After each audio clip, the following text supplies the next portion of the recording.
this neckline and was unique.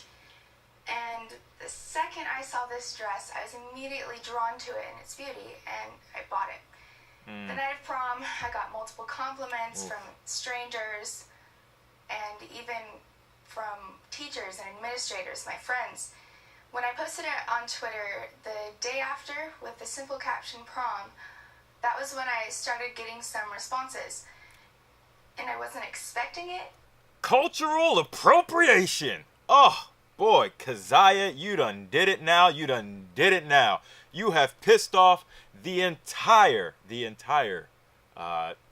country of China, maybe? Or was it just one person? And is it really cultural appropriation? This is Keziah Daum. This is her wearing what is traditionally known as and I am so sorry if I pronounce this wrong, but literally every single pronunciation is different because no one even knows about Chinese culture that much. Qipao. It could also be called a cheongsam, if I'm saying that right.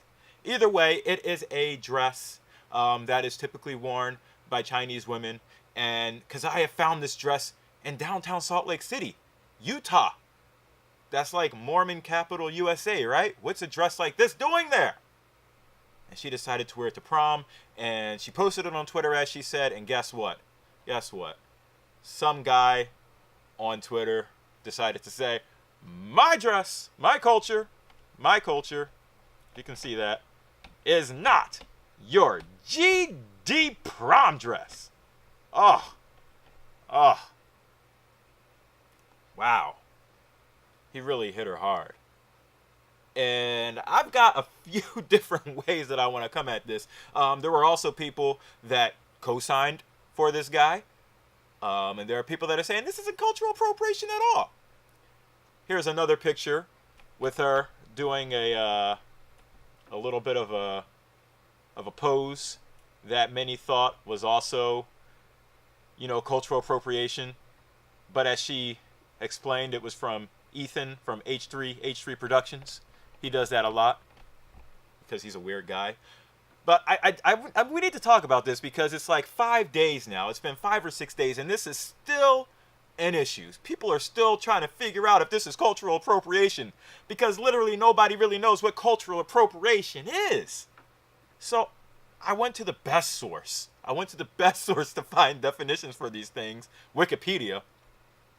Here's what cultural appropriation is. It is a concept in sociology dealing with the adoption of the elements of a minority culture by members of the dominant culture. It is distinguished from equal cultural exchange due to the presence of a colonial element, an imbalance of power. So I need people to understand those terms and terminology and then decide if this is cultural appropriation or not. Is there a minority culture here?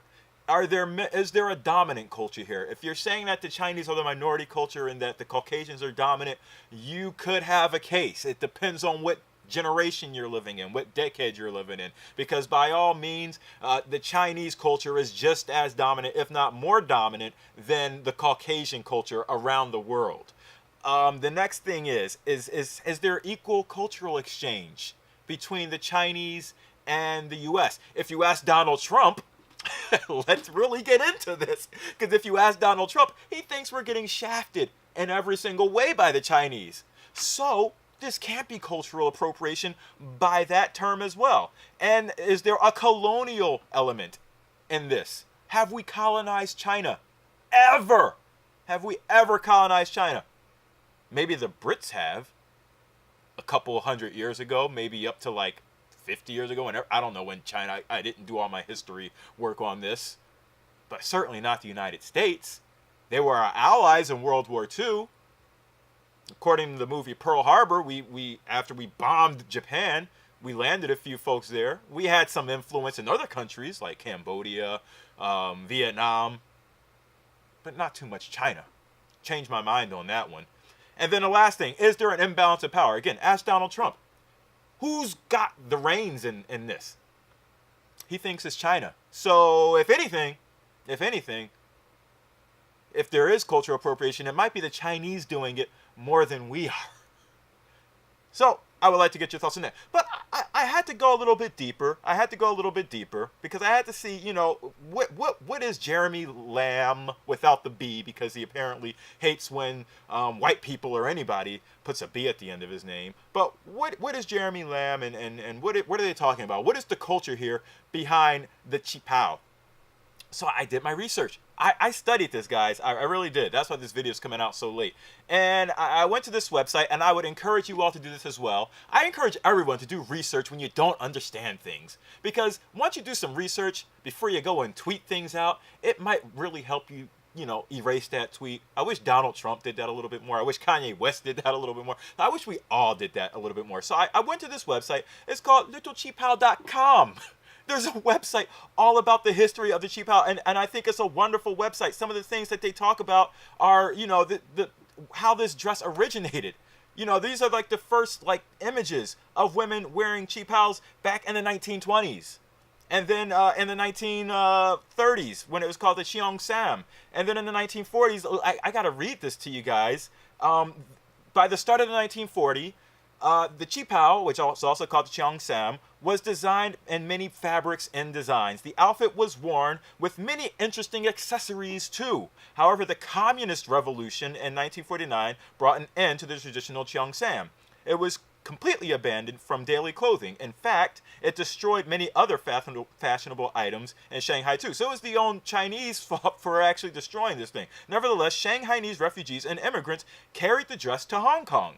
Even today, the Qipao is famous in Hong Kong. People in Hong Kong consider this outfit as the most stylish party outfit ever. So, I got to go back and read more about the definition of cultural appropriation. I'm going back to Wikipedia now because I need to know what this has to say, some examples. And one thing it says, a common example of cultural appropriation is the adoption of iconography of another culture and using it for purposes that are unintended by the original culture. So, does this dress pass the cultural appropriation test?